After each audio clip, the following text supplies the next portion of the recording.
भेटला ना वेळ. पथकवाले या या या या या सोनू शेठ बसू द्या. पहिल्यांदा दर्शन दिलेलं आहे, या बसा.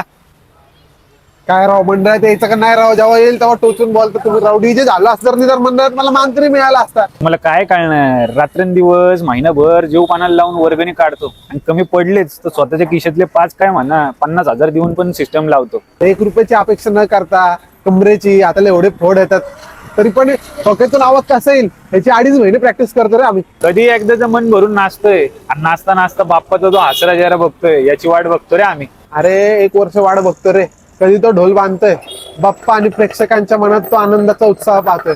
अरे आम्ही साऊंडची टेस्टिंग ऐकायला 20-30 किलोमीटर लांब जातो रे. तू 20-30 किलोमीटरचं म्हणतो, आम्ही ढोल वाजवायला सिडनीला जातो. आता तू म्हणशील सिडनी कुठे? हे तू वाघोलीच्या पुढलं सिडनी म्हणतोय का? काय काय वरती अलका चौकातली कॉम्पिटिशन कोणी बी येऊ दे ना मग पुढं. तू काय अलका चौकातली कॉम्पिटिशन बोलतो? नदी पात्रात ये तशी कॉम्पिटिशन रोज असते ढोल पथकावाल्यांमध्ये. तर पार्टीचे ते पहिलं गाणं आणि ती टेस्टिंग. अरे तुम्हाला सूद असते का टेस्टिंगची? सगळे तर टूल असतात.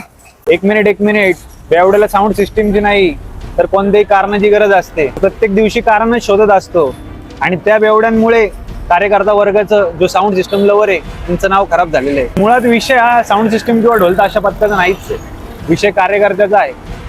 जो कार्यकर्ता महिनाभर जीव पानाला लावून माझाच बाप्पा सगळे कसे नवसतील याचा विचार करतो आणि हा मोठेपणा आहे ना तुमच्या लालबाग किंवा दगडूशेठच्या VIP एंट्रीच्या व्हिडिओपेक्षा आहे ना लाखपटीने मोठा आहे. हो ते सगळं ठीक आहे, पण शेवटच्या दिवशी साऊंड कुठलं ठरवलंय? भाऊ ये ना, जयशंकर ऑडिओ गामा सिरीज लावली भाऊ.